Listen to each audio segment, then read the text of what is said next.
Sustain! Nutrition. A shout out to Angela Cox and Big Girls at a Journey to Lean, reaching 20,000. That's 20,000. How many?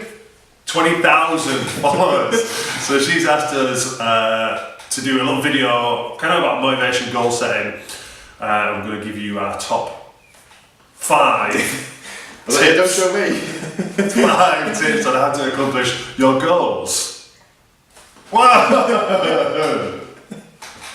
Goal setting. So the most important thing when you're beginning a fat loss journey, any journey, is make sure you know where you're going. You've got to have an end goal to work towards, otherwise you'll never know if you get there. If you are vague or you just set off kind of 100 miles an hour going in any direction or even the slight wrong direction, then you're going to waste time and waste motivation. So you need to make sure you know exactly what you're doing before you begin. And I think as well, you need to look deeper into your goals. So if your goal is just weight loss, then that's not really going to be enough to kind of keep you on track. You know, when you're thinking about drinking a bottle of Prosecco or drinking a bottle of Prosecco out when I was going to say that.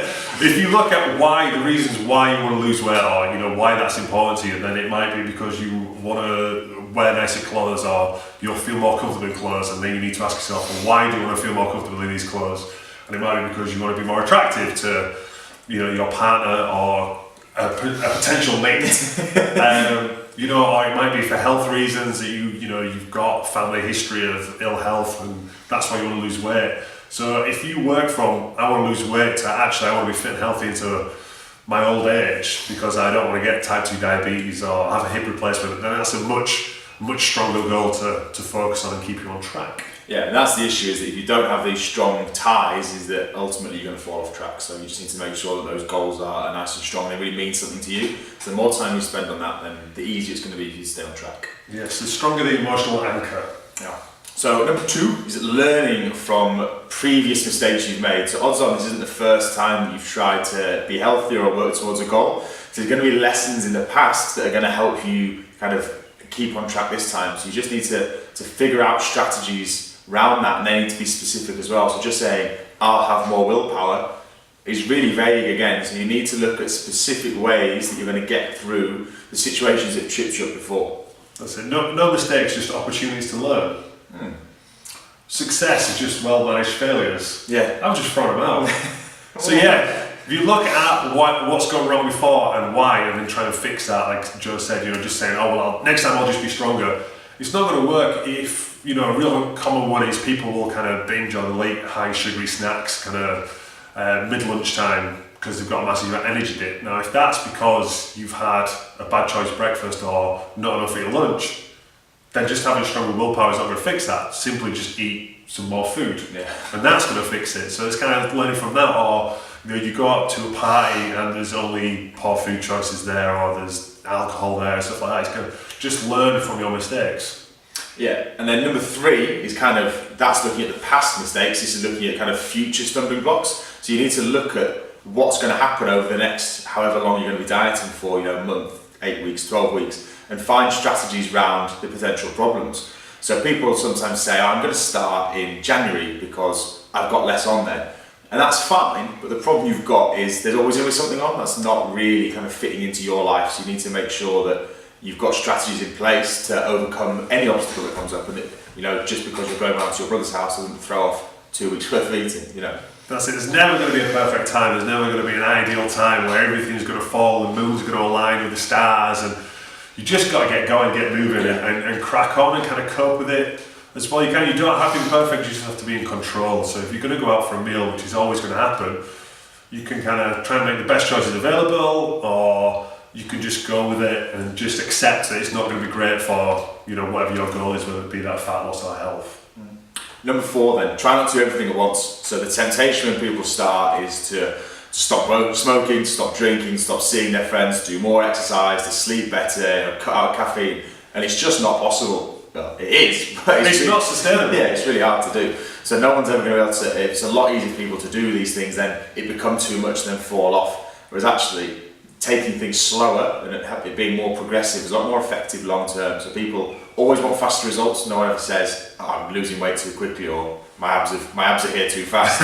But if you don't take that approach, then you're very likely to get there. So it kind of feeds back into number 2 and learning from your old mistakes. If you took on too much before and you couldn't do it, then don't do it again, and just focus on the one thing that you're doing wrong, and then you can start to tweak from there. So whatever it may be, just pick one area and focus on that for week 1 and then go from there. That's it. Small changes make big results. So it's the kind of thing what Joe said, like people get frustrated with their results not being quick enough, but then if you lose £1 a week, and that's kind of 4.5 stone or something per year, which is a massive weight loss. So if you can focus on making these small changes, so even if it's just drinking more water per day, you know, for a couple of weeks, and you nail that, and then you move on to the next thing that you need to fix, which you might be having, you know, protein at breakfast. You know, get that nailed and move on that instead of trying to change everything at once, which just does not last. It's just too much, and you don't need to do it all. Like say, if you're looking at hitting kind of 1 or 2 pounds of loss a week, then you only need to make these small changes. Yeah, so don't kind of panic and overburden yourself, because then it's just too much and people give in. Number 5 then, the big one. Be positive. Any fat loss journey is really hard work. It's going to be mentally taxing, it's probably going to be physically taxing. So make life easy for yourself. It's one thing we see so often is people being like, oh, I couldn't have pizza and my life was awful because of it. You're never going to stick to something if you were constantly telling yourself how bad it is, yeah, how negatives, and how crap it is. So you need to make sure that everything is, it's just phrasing that differently. So is that a bad thing that you couldn't eat pizza, or is that a step closer to your goal that means so much to you and you've been hankering after for 10 years? You know, which one is it?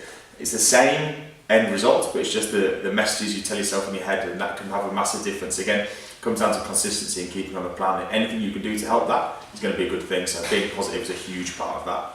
That's it, because at the end of the day, you can eat pizza. You can eat as much pizza as you want, but you're choosing not to because you're choosing your goal over it, and that is a much more positive kind of attitude. Instead of thinking, oh, I can't have cake, think, you know what, I'm choosing not to have this cake because my end goal of what I kind of visualize is more important to me. And then, like I say, even if you have a little blip, so say if for lunchtime you have scone, they seem to be very popular at the moment. Scone or a scone, wherever you are. A jam scone, but then, or you get back on plan for your dinner, then that should be a positive. That shouldn't be like, oh God, I messed up, I had a scone. It's like, well, yeah, but you know, 2-3 months ago, before I started this plan, how would that day have looked? It'd have all gone to shit, no doubt. It'd have been one of those, well, I've ruined it now, I've had a scone. So instead of having one mistake, I'm going to have 5 or 10 mistakes, and then we're going to restart again either tomorrow or on Monday.